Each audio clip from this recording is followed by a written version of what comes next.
Donc, bonjour tout le monde, je me présente. Je suis Emna Medeb, euh, étudiante en deuxième année de doctorat. Donc, dans cette vidéo, on va présenter ou on va expliquer qu'est-ce qu'un site web. Donc, cette présentation suit le plan suivant. Tout d'abord, on va commencer par une initiation au fonctionnement d'un site web, puis on va passer à la définition. Donc, pour expliquer qu'est-ce qu'un site web, on va donner un exemple. Donc, un matin, Nabil décide d'acheter un nouveau pull. Il sort de chez lui et il se rend dans un magasin de vêtements. Ce magasin, en fait, c'est comme un site web, un espace où sont stockés des produits prêts à porter découverts par les clients. Donc, dès son arrivée, Nabil pousse la porte et entre. Son action est similaire à celle d'un internaute qui tape l'adresse d'un site dans son navigateur. Donc, il envoie une requête pour accéder au magasin et celui-ci, le serveur, lui ouvre ses portes comme un serveur, comme un serveur web qui répond à une demande.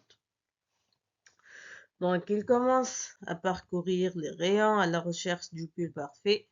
Donc, chaque rayon représente une page web organisée pour faciliter l'exploration. Nabil observe les modèles, touche les tissus, compare les couleurs, tout comme un internaute explore les différentes sections d'un site, fait défiler des images et lit les descriptions des produits.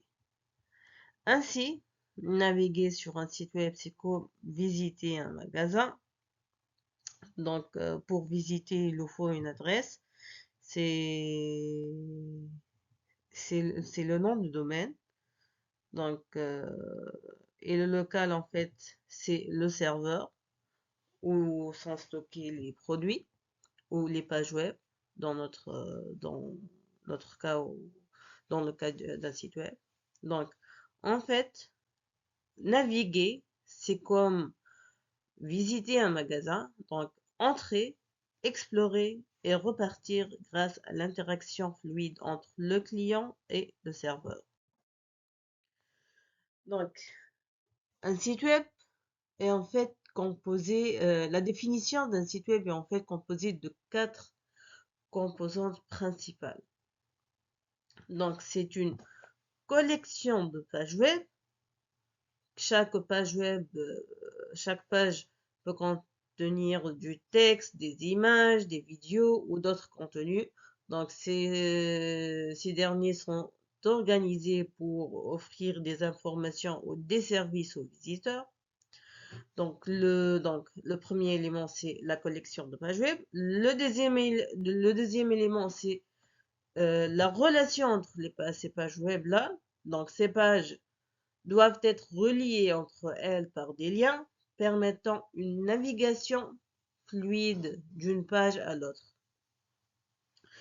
Donc, le troisième élément, c'est que ces pages web-là doivent être publiques, donc ils doivent être publiés sur un serveur web qui est public. Donc, c'est un espace de stockage en ligne qui héberge. C'est comme, en fait, c'est comme une sorte de location. Donc, on va faire une location d'espace, d'espace dans un serveur où on va héberger ou on va mettre nos fichiers. Donc, ce serveur-là héberge les fichiers et les rend disponibles en permanence. L'adresse de ce fichier-là, donc comme internaute, moi, il me faut une adresse où aller pour accéder à ce site. Comme l'exemple précédent, un ami doit avoir l'adresse du magasin. Donc, cette adresse-là, dans le cas d'un site web, c'est le nom de domaine unique. Donc, par exemple, ici, on a www.navoisely.tn. Donc, Elle sert d'adresse simplifiée pour retrouver le site sans avoir à connaître son emplacement technique. Et merci pour votre attention.